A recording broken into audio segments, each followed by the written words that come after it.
we do our forecast for the next 20 years of airplane orders. And in our view, there are going to be over 2,500 airplanes ordered from this part of the world. And we think that'll be about $450, $500 billion worth of airplanes.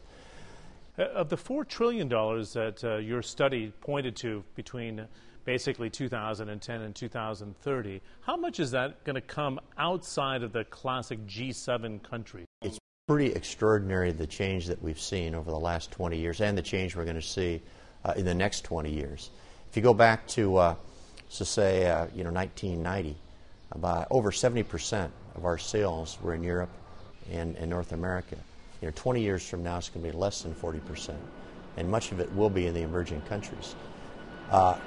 20 years from now, the U.S. will probably be still our largest market, but then it's going to be China, and believe it or not, the third largest country in terms of deliveries will be the U.A.E. If you keep the pace that you had up in the first quarter, you'll have, 548 deliveries and 1,600 orders for 2012. Can you keep that sort of pace?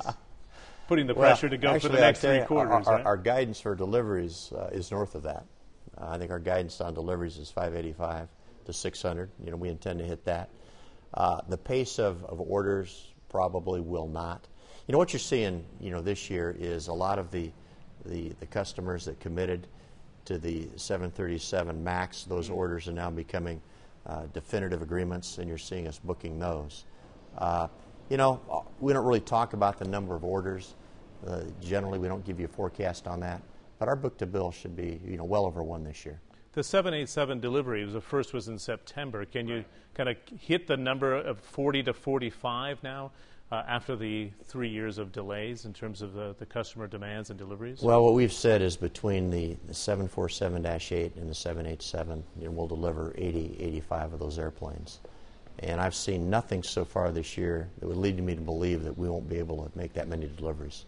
And yeah, about half of those will be 787s. As you know, there's a huge controversy surrounding the emissions trading scheme or the carbon tax that the European Union went forward with.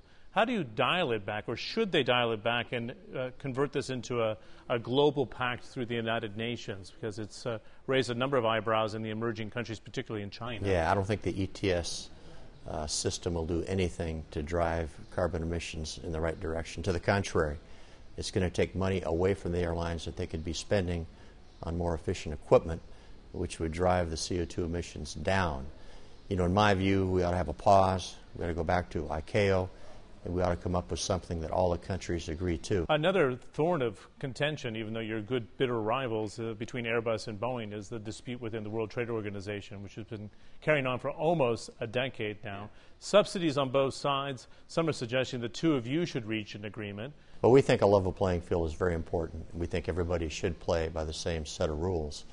If you go and you read through the documents that came out of this dispute, Airbus got $18 billion of illegal launch aid. We got $3 or $4 billion of indirect subsidies from the Department of Defense and from NASA.